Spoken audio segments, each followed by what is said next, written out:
এবছরের ফিতরা কত, এটা যদি আমরা জানতে চাই আমরা জানতে পারবো। এবছরের সর্বনিম্ন ফিতরা হচ্ছে ১১০ টাকা, আর সর্বোচ্চ ফিতরা হচ্ছে ২,৮০৫ টাকা। ইসলামিক ফাউন্ডেশন এটি নির্ধারণ করেছে। তো আসুন কেন সর্বনিম্ন এবং সর্বোচ্চ একটু বলি। তো আপনি কি শুধুমাত্র ১১০ টাকাই দেবেন? কেন এটি কেন করবেন? ফিতরা দেবার ক্ষেত্রে আল্লাহ রসুল সাল্লাল্লাহু আলাইহি ওয়াসাল্লাম ৪-৫টি বিষয় নির্ধারণ করেছেন। আপনি পনির দিয়ে দিতে পারেন, আপনি খেজুর দিয়ে দিতে পারেন, কিশমিশ দিয়ে দিতে পারেন, আটা দিয়ে দিতে পারেন তথা গম দিয়ে দিতে পারেন। তো আপনি শুধু গম দিয়েই দিবেন? এত বড় লোক আপনি, এত ধনী আপনি, এত সম্পদের মালিক আপনি, আপনি ওই গমের সমপরিমাণ টাকা দিয়ে আপনি দেবেন? এটা হয় না, এটা হতে পারে না। আপনি কত সুন্দর খাবার খাচ্ছেন, আপনি গরিবকে ঠকাচ্ছেন, আল্লাহকে ঠকাচ্ছেন, অথচ দান করলে তো এই রমাদানে আপনার সম্পদই বেড়ে যাবে। তো সাদাকা, যাকাতুল ফিতর এটা অত্যন্ত গুরুত্বপূর্ণ।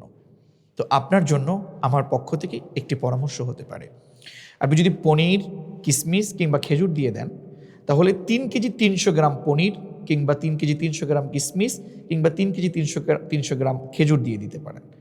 আর ১ কেজি ৬৫০ গ্রাম দিয়ে আটা গম দিয়ে দিতে হবে। তো এই জায়গা থেকে আপনাকে আমাকে মধ্যম পন্থা অবলম্বনে আপনি খেজুর দিয়ে দিতে পারেন। আপনি খেজুর দিয়ে যদি দেন, খেজুরের কেজিটা মধ্যম মানের খেজুর যদি আনেন ৪-৫০০ টাকা কেজি, এ দিয়েও কিন্তু কেনা যায় না আমরা যেটা খাই। অনেকে একটু কম দামেরটা খাচ্ছি, কেউ বেশি দামেরটা খাচ্ছি। তো এই জন্য আমার ব্যক্তিগত অভিমত হচ্ছে মধ্যম পন্থা অবলম্বনে খেজুরের পরিমাপ দিয়ে ৩ কেজি ৩০০ গ্রাম খেজুরের সমপরিমাণ টাকা দিয়ে আপনি ফিতরা দিতে পারেন। তবে এখানে কয়েকটি মতানৈক্য রয়েছে যে টাকা দিয়ে দিলে ফিতরা আদায় হবে না। দেখুন, এইগুলো নিয়ে আমরা এই কষ্টের মধ্যে, এই সময়ের মধ্যে এইগুলো নিয়ে মতানৈক্য না করি।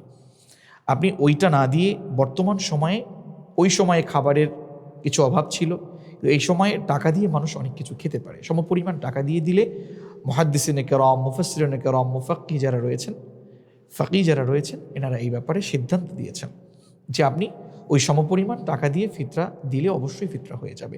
তো সর্বনিম্ন ১১০, সর্বোচ্চ ২,৮০৫ টাকা, এটা মধ্যম পন্থা রেখে আরও সর্বোচ্চ রয়েছে। তো আসুন আমরা সর্বনিম্ন কিংবা সর্বোচ্চ না নিয়ে মধ্যম পন্থা অবলম্বনে খেজুরের ৩ কেজি ৩০০ গ্রাম খেজুরের সমপরিমাণ অর্থ দিয়ে আমরা গরিবদেরকে আমরা যাকাতুল ফিতর বা ফিতরা দিয়ে থাকি, দিব ইনশাআল্লাহ। কেন? আল্লাহ রসুল সাল্লাল্লাহু আলাইহি ওয়াসাল্লাম আমাদের কিছু অশ্লীলতা, কিছু আজে বাজে কথা থেকে, গুনাহ থেকে পবিত্র করবার জন্যে, যে আল্লাহ রসুল সাল্লাল্লাহু আলাইহি ওয়াসাল্লাম বলেছেন, ফরদ রাসূলুল্লাহি সাল্লাল্লাহু আলাইহি ওয়াসাল্লাম যাকাতুল ফিতর তুহরাতাল লিস-সাইম মিনাল লাগবি ওয়ার রাফাথ ওয়া তু'মাতাল লিল মাসাকিন। তো এই দুইটা বিষয়ের জন্য আমরা অবশ্যই যাকাতুল ফিতর আমরা মধ্যম পন্থা অবলম্বন করে দেব ইনশাআল্লাহ।